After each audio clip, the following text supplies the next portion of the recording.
आज हमारे कुल गुरु सतगुरु ब्रह्मलीन ब्रह्मलीन प्रातः स्मरणीय श्री महंत समंदर साहब जी महाराज के निर्वाण दिवस पर और भक्तिमती पूजनीय दादी रामकौर जी के निर्वाण दिवस पर आज का ये भव्य प्रोग्राम, जिसके उपलक्ष्य में भोजन भंडारा या हवन सदगुरु जी की आरती का और सत्संग का प्रोग्राम चल रहा है। श्री महंत समंदर साहब जी वाणी सिद्ध महात्मा थे। उन्होंने जो भी विचार कर वाणी अपने मुखारविंद से निकाल दिया, आशीर्वाद दे दिया, वो बिल्कुल फलित होता था। एक अनुशासित, मर्यादित और परमात्मा सदगुरु के प्रति एक निष्ठ भाव से बहुत सारे संत महात्माओं को उन्होंने बाणा दिया, भक्ति मार्ग पर चलाया। उन्हीं की शिष्या थी हमारी दादी रामकौर जी। जो उनके जीवन में ऐसी परिस्थिति आई, 32 वर्ष की आयु में पूरा परिवार खप गया था। उनके चारों सुपुत्र भी, पति भी, और बिल्कुल अपने घर में अकेली थी। चारों तरफ कोई सहारा नहीं दिख रहा था। समाज तो बहुत होता है, लेकिन उस समय गांव के ही बुजुर्ग, हमारे घर की बड़ी बूढ़ियों की प्रेरणा से वो संतों की चरणों में जुड़ गई। और श्री महंत जी गाँव में आए हुए थे, कुटिया में। दादी ने भंडारा किया और नाम दीक्षा लेकर ऐसी भक्ति में लीन हो गई। 32 वर्ष की आयु से लेकर 90 वर्ष की आयु तक एक निष्ठा भक्ति, यानी भगवत निष्ठा। ये चीज़ें मुझे उसी से सीखने को मिली। गुरु निष्ठा, संत निष्ठा, नाम निष्ठा, सेवा निष्ठा, कर्म निष्ठा, भक्ति निष्ठा। फिर कैसी परिस्थिति आती रही, उसने मुड़कर नहीं देखा।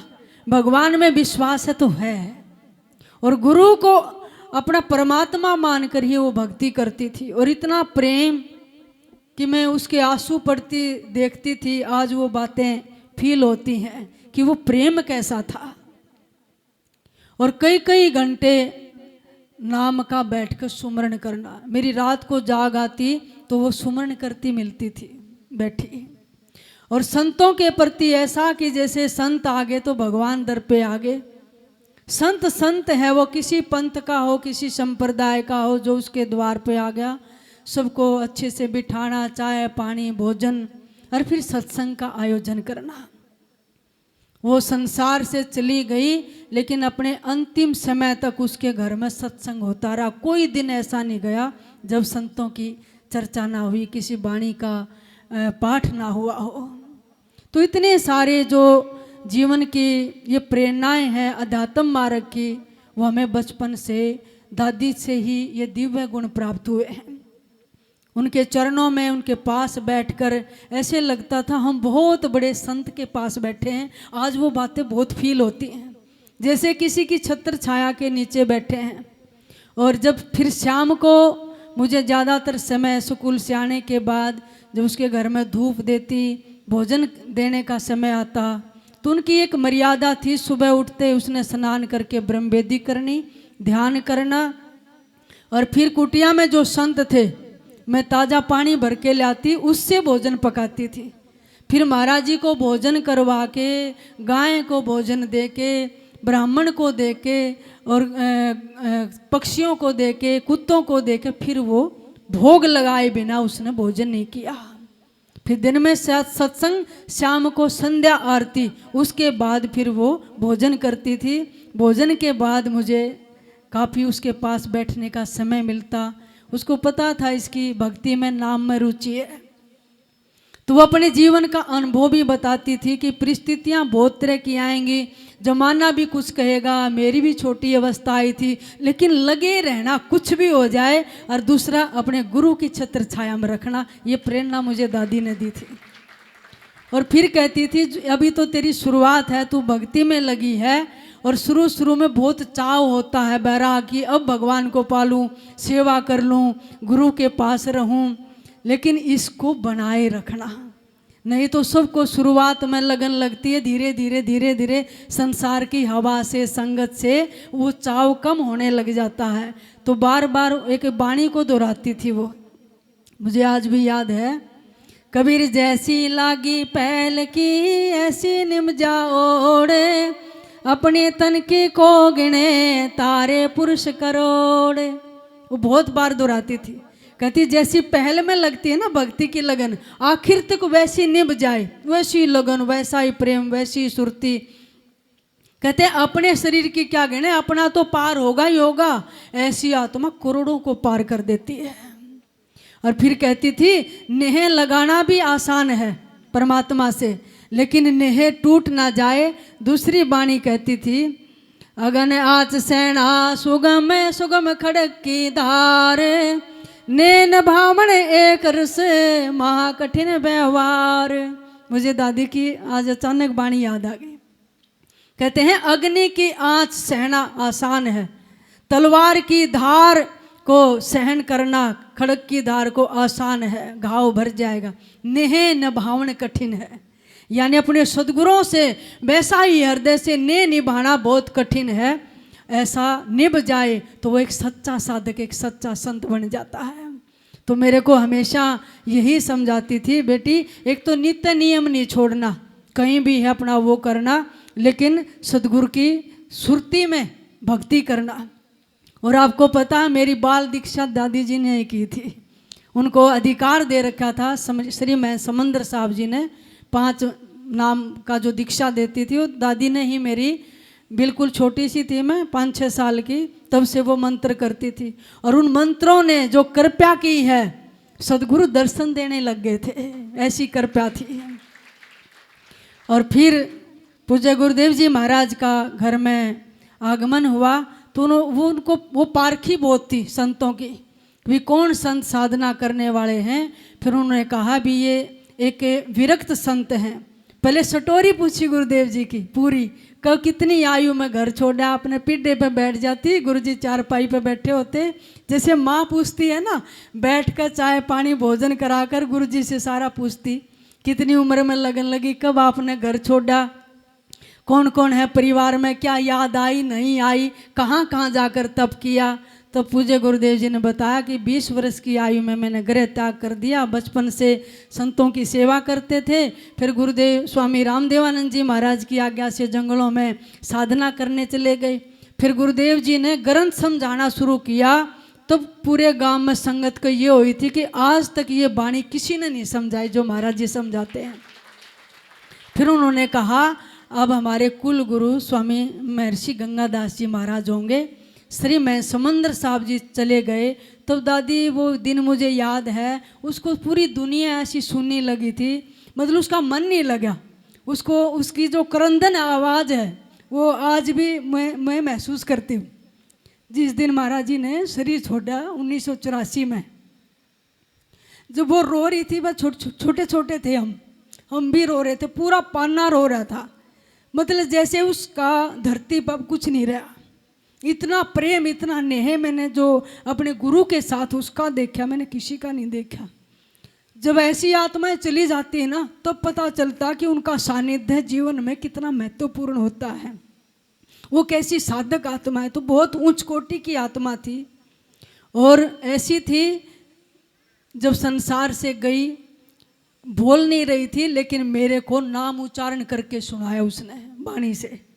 और फिर जाने के बाद मुझे ये भी बताया कि मैं रास्ते से कैसे कैसे गई, और फिर कहा सबसे वो लोग पार किया, वो लोग पार किया। उसके बाद मुझे गुरुदेव जी आगे लेने आ गए थे, ये भी उसने मेरे को सारा बताया।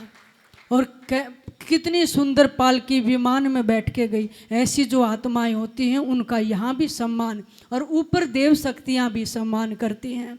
तो भाई मैंने तो यही सीखा कि नाम निष्ठा, भगवान निष्ठा, गुरु निष्ठा, संत निष्ठा, सेवा निष्ठा कैसी हो, वो दादी से सीखने को मिला।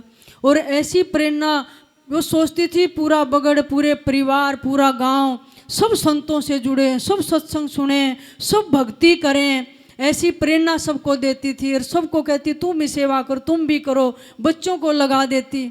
और मुझे छोटी छोटी चीज़ें याद आती हैं। गुरु पूर्णिमा होती, वो गुरु महाराज के चरण धो के थोड़ा थोड़ा चरणामृत हम सबको पिलाती कि ये बहुत अच्छा होता है। फिर हम जब संत जाते तो वो अपना पूरा घर खाली कर देती थी, बर्तन भी, कपड़े भी, जितने पैसे होते उस दिन सब कुछ लुटा देती थी, खाली होके बैठ जाती थी। पूरे गांव का, गवांड का, रिश्तेदारी सब बाहर की संगत आके रुकती। कितनी महिलाएं, कितने साधु संत, कितनी बाइयाँ, एक धरती पे ऐसा लगता था मतलब स्वर्ग सा है। वो लेने जाते, घंटी संग बजते आते, अपने आंगन में चौंक पुराती, फिर महाराज जी को अंदर लेके जाती, सारा भंडारा जीम लेते, सबसे बाद में भोजन करती थी वो हाथ जोड़ के। कोई भी त्यौहार आता, सकरात आता, हर त्यौहार पे वो दान पुण्य करती थी। और फिर मैंने देखा जब दक्षिणा देते ना संतों को और बहन जी को, तो सब चाचा ताऊ पापा कहते भी इकट्ठी चढ़ा देते हैं। तो क्या करती, नहीं सब बच्चों के हाथों में दो ताकि ये भी देना सीखें। ये बात उन्होंने सिखाई कि इकट्ठी तो देनी है दक्षिणा, लेकिन सब बच्चों के हाथ में दो, ये भी अपने हाथ से करेंगे तो देना सीखेंगे। तो ऐसी छोटी छोटी चीज़ें, साफ सफाई, शुद्धि, है ना, भोजन कैसे बनाना है, तो सारी की सारी चीज़ें मर्यादा की, अनुशासन की, भक्ति की, उसे सीखने को मिली। और फिर जो थोड़ी बहुत कमी रह गई थी वो पूज्य गुरुदेव जी महाराज ने यूं के यूं गुण जैसे दादी सिखाती थी ऐसे गुरुदेव जी सिखाते हैं। और फिर मेरी माँ ने, चाची ताइयों ने बहुत उनकी सेवा की, सबसे उनका स्नेह था, प्रेम था। और फिर हम जितनी बहनें थे सारी की सारी दादी के पास सोते थे, उसी के पास बैठते थे। उसी ने हमें चाय पानी भोजन, संतों को कैसे परोसना है, बैठना उठना कैसे है, समाज के आगे कैसे जाना, कैसे चुन्नी ओढ़नी है, कैसे नीची गर्दन करके रहना है, ये सारे दिव्य गुण उनसे सीखे, पूज्य गुरुदेव जी से, माता जी से। तो इसलिए भाई बड़ों के पास बैठा करो। आज इतना एकल परिवार हो गए हैं, दादा दादी अलग हैं, बच्चे पूछते तक नहीं हैं, माता पिता अलग हैं, बच्चे अलग टीवी देख रहे हैं, छोटे बच्चों में संस्कार नहीं है। ये छोटे बच्चों को दादा दादी के पास, नाना नानी के पास बिठाया करो, ये सारी चीज़ें गुण सीखने को मिलेंगी। मुझे याद है हम बिनकुनी छोटी छोटी बच्चियों जैसे थे, कई सब डेरों से गाड़ियाँ भर भर संतों की आती। दादी कहती जल्दी अपनी माँ को, चाची ताई को बुला कर लाओ, खेतों में कितना काम होता, गेहूं की कटाई हो रही है, धान की हो रही है, ईख की हो रही है, बाड़ी चुग रहे हैं, बाजरे की कटाई है। मैंने ये देखा, मेरी माता है, मैंने मत्थे पर शिकन नहीं देखी, वहीं काम छोड़ा, वहीं दराती छोड़ी और भाग लेती घर की तरफ, घर में साधु आए हैं, भोजन बनाना है। मतलब वो बातें मुझे याद है। और लोग कहते थे खेतों में कितना काम चल रहा है, इनके घर में मोढ़े आए बैठे, लोग कहते भी थे। लेकिन एक बताऊं, जितने भी आस पड़ोसी होते थे, सच्ची बताऊं, दरबार में सबसे ज़्यादा फसल पैदा होती, फिर छोड़ आते सब कुछ और कई दिन में जाकर संभालते, और फसल में कमी नहीं हुई, बहुत ज़्यादा धन हुआ खेतियों में। क्यों? तो इनकी भावना थी।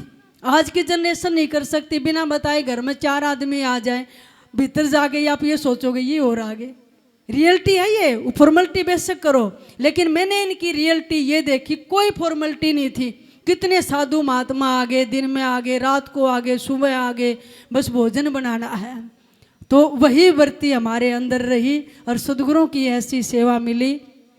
मेरी माता जी सबसे पहले महाराज जी का भोजन सुबह भी शाम को, फिर दादा दादी का, फिर बड़ों का, तब जाकर हमें भोजन मिलता था। सबसे पहले भोजन उन्होंने बच्चों को कभी नहीं दिया, सबसे पहले महात्मा का निकलता, फिर बड़ों का निकलता। और सबसे पहले कुछ भी चीज़ घर में बनेगी पहले भोग डलेगा।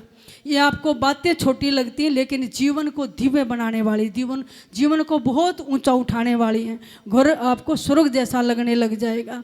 उस घर में संत आने लग जाएं, देवता झांक कर देखने लग जाते हैं, चमत्कार होने लग जाते हैं, ऐसे लगने लग जाता है उस घरों में जैसे 2-4 दिन में भगवान मिलने वाले हैं। बिना लगाए ध्यान लगने लग जाता है, बिना कुछ जाने संत उस घटनाओं को स्वप्न में दिखाने लग जाते हैं। संतों की ऐसी कृपा होती है।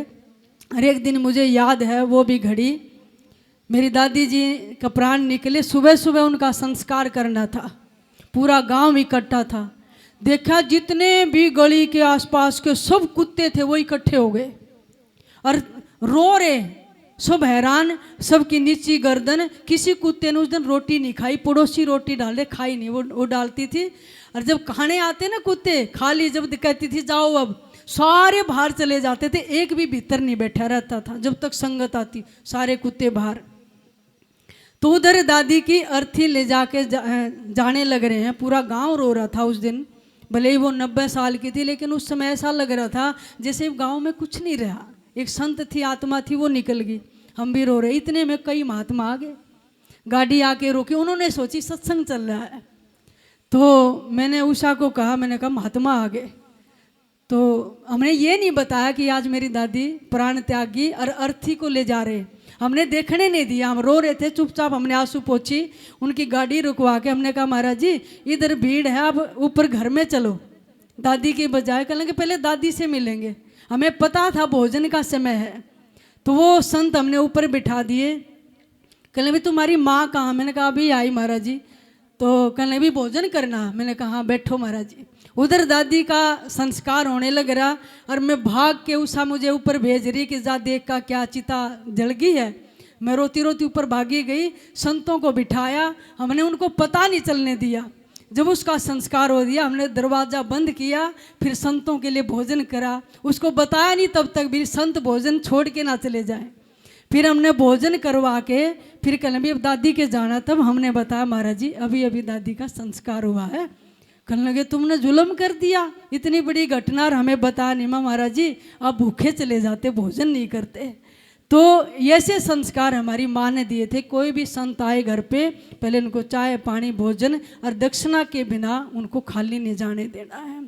तो वो संत भी आंसू आ गए संतों के, भाई हम तो दादी से मिलने आए थे और उनका प्रयाण हो गया, तुमने बताई तक नहीं, हमें भोजन करा दिया। महाराज जी संस्कार तो हो गया था, और भी सब खाएंगे, लेकिन आप भूखे चले जाते और पता नहीं कहाँ भोजन मिलता, कितनी दूर आपने जाना होता। तो ऐसी जब तक वो गांव में रही, पूरी लैंड की लैंड संतों की 6-6 महीने ठहरते, 1-1 साल तक बड़ी बड़ी कथा होती, रात के 1 बजे तक, 2 बजे तक, 4 बजे जय बोलती, और सत्संग से व्यक्ति उठ के अपने पशुओं की धार काटने चले जाते, फिर संतों की के लिए दूध भेजते। तो वो ऐसी थी, पूरा बगड़ पूरा पन्ना परिवार उसकी सेवा में तत्पर रहते थे। पूरे गांव को सत्साय सिखा दिया, सेवा के संस्कार सिखाए, और सबको यही प्रेरणा देगी भी गांव में कोई संत आए तो उनकी सेवा करना। और उन्होंने सब संतों में से एक गुरुजी को छाड़ के परिवार को देगी, सारे के सारे इनके चरणों में झुक जाना, ये तपस्वी है। तो श्री में समंदर साहब जी भी इतने ही बहुत स्नेह युक्त, बहुत प्रेम था उनका। अपने आप ही कभी महीने में, 2 महीने में, 6 महीने में गाड़ी लेके चक्कर लगाने आते, दादी को पूछते ठीक ठाक है, सेवा ठीक हो रही है। तो बहुत स्नेह था उनका। और अनिल उन्हीं के आशीर्वाद से वह अपनी गोद में खिलाते थे, हम छोटे छोटे थे, हमारे सिर पे हाथ रखते। तो वही सारी अनुभूतियाँ आज पूज्य गुरुदेव जी महाराज के चरणों में महसूस होती हैं। मैं आप सबसे निवेदन करूंगी, अपने बच्चों को कोई विरासत में देकर जाओ ना जाओ, लेकिन संतों के चरणों के संस्कार, इनकी सेवा की विरासत जरूर देकर जाओगे। कुल परिवार खानदान में ये भक्ति की बेल फिर बढ़ती ही रहती है। तो उनके जब गुरुजी गए तो वो हमेशा एक भजन जरूर गाती थी उनकी याद में, इसलिए मैं भी एक वही दादी वाला भजन आपको सुनाऊंगी, सभी साथ साथ बोलना। रमते से राम फकीर हो, सतगुर मारे याद रहोगे। रमते से राम फकीर हो, सतगुर मारे याद रहोगे। हो दाता मारे याद रहोगे। रमते से राम फकीर हो, सतगुर मारे याद रहोगे। याद रहो चोन चंदन बाबा धूणी रमा दो, चोन चोन चंदन रमा धूणी रमा दो। शीस महल के हो बीच हो, सतगुर मारे याद रहोगे। शीस महल के हो बीच हो, सतगुर मारे याद रहोगे। रमते से राम फकीर हो सतगुरु मारे याद गे पाट पटम्बर बाबा गुदड़ी से ला दूं पाट पटम्बर बाबा गुदड़ी से ला दो हीरे जड़ा दोवा के बीच हो सतगुरु मारे याद रहोगे हीरे जड़ा दोवा के बीच हो सतगुरु अरे याद रहोगे रमते से राम फकीर हो सतगुरु मारे याद रह है तो जानो थी सतगुरु साथ चलोगे मैं तो जानू थी बाबा